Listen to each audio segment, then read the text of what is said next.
fondation, en gros, on a 3 axes qu'on soutient. C'est la jeunesse, tout ce qui est humanitaire et l'environnement. Et aujourd'hui, The Flying Challenge, c'est un projet pour la jeunesse. Le but, c'était d'accompagner des élèves du quartier défavorisé et les faire inspirer à travers l'aéronautique. Donc, on a lancé le projet le mois de janvier et c'était surtout un projet de tutorat et du mentoring. Donc, on travaille avec des élèves de ENAC et ESC. C'est eux qui font le tutorat. On a une trentaine d'employés Airbus qui sont là comme un mentor pour les élèves. Et aujourd'hui, c'est pour fêter un petit peu, célébrer la clôture du projet qui a commencé déjà le mois de janvier et de le faire rentrer et toucher vraiment tout ce qui est au cœur de notre métier et de l'aéronautique. Le but, c'est de faire rêver les jeunes, de les inspirer d'aller plus loin dans leurs études et dans leur vie. Et s'ils arrivent à faire ça à travers l'expérience, la fondation et The Flying Challenge et à travers l'aviation, ça c'est super. Aujourd'hui, d'abord, c'était le baptême de l'air. Donc ça, c'était le but principal. Et puis autour aussi, on voulait expliquer un petit peu tous les métiers autour de l'aéronautique. La météo, le tour de contrôle, le simulateur, donc tout autour de l'aéronautique.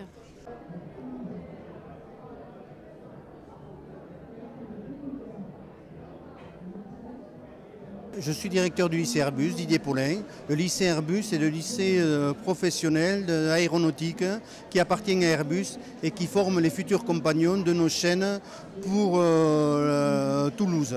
Donc les métiers de base, c'est chaudronnier, mécanicien, électricien et usineur. Nos formations sont ouvertes à tous les candidats. C'est un lycée privé mais sous contrat d'association avec l'éducation nationale qui est gratuit. Et on prépare comme diplôme un bac professionnel dans les 4 métiers et pour les meilleurs d'entre eux, un BTS. Avec la particularité pour le bac de faire 2 années en scolaire et la dernière année en apprentissage.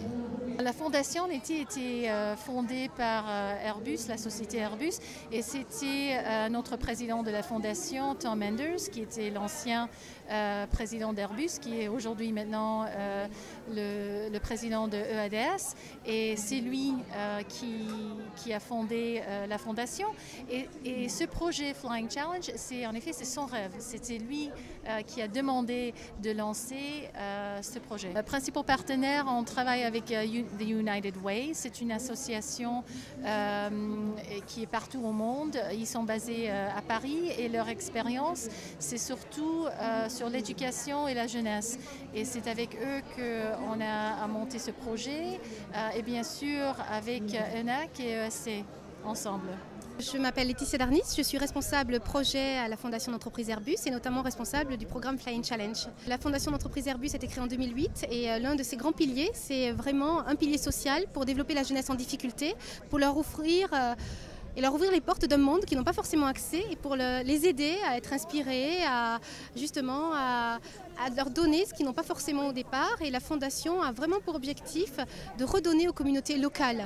Mais on les développe également localement, mais aussi à travers le monde, puisque nous avons des sites à travers le monde. Cet événement aujourd'hui clôture notre phase pilote que nous avons lancée en fait au mois de février dernier pour justement avoir quelques mois de recul pour expérimenter ce programme qui vise à inspirer la jeunesse en difficulté à travers l'aéronautique et l'expérience du vol, pour le lancer en plus grande échelle au mois de septembre et l'étendre à tous les niveaux au niveau du Collège Bellefontaine et le lancer également, on souhaite le lancer aux États-Unis et l'année prochaine dans les pays européens. Est-ce que tu as déjà pris l'avion ? Oui. D'accord. Et est-ce que tu as déjà participé à une manifestation comme celle-là ? Non. Comment tu as su qu'il y avait une manifestation comme ça ? C'est la prof qui nous l'a dit, notre prof. C'est la prof qui vous l'a dit ? Oui.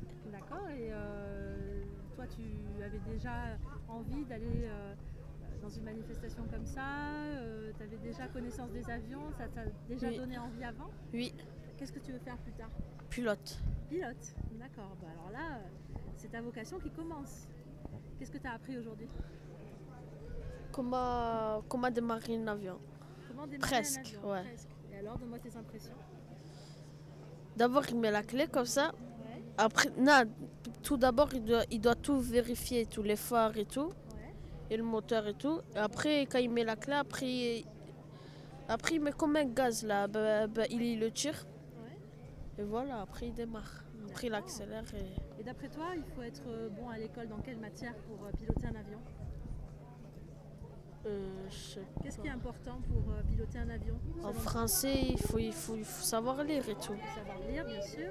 Les mathématiques peut-être un peu? Ouais. Et toi, tu es bon en mathématiques? Ouais, ça va. Ça te plaît? Ouais. Bon, bah écoute, je te souhaite de devenir pilote alors. Merci.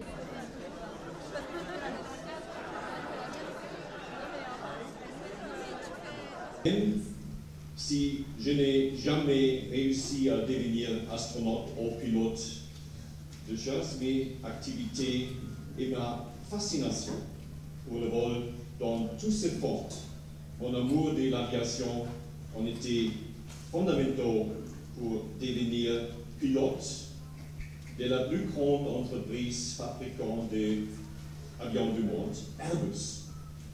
Et waouh! C'était l'une des plus formidables expériences que j'ai vécues. Et rappelez-vous, faites ce que vous aimez et vous n'aurez plus jamais à travailler un jour de votre vie. End of quote. Mesdames et messieurs, chers étudiants, je voudrais aujourd'hui remercier toutes les personnes qui ont rendu possible ce Flying Challenge. And eventually, I learned to fly.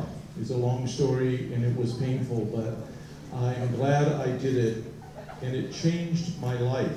I saw doors open, I saw things I would have never seen by having an airplane, and I met people I would never meet, including Neil Armstrong, the first man to land on the moon, because of aviation. Alors Mike s'est dit, je ne vais plus jamais recommencer, et l'instructeur lui a dit, venez encore une fois avec moi. Il est reparti avec lui, il a été de nouveau malade. Il s'est dit, une deuxième fois, je serai peut-être moins malade, donc il est reparti une fois, 2 fois, 10 fois, et au bout de 10 fois, il a décidé qu'il allait passer sa licence et il s'est mis à voler. Donc parce que quelqu'un lui avait fait confiance et l'avait entraîné dans cette aventure, il a eu sa vie a changé, il a eu la chance de rencontrer, de voir des endroits merveilleux qu'il n'aurait pas vus autrement, de rencontrer des gens qu'il n'aurait jamais rencontrés, y compris Neil Armstrong, le premier homme qui a marché sur la Lune.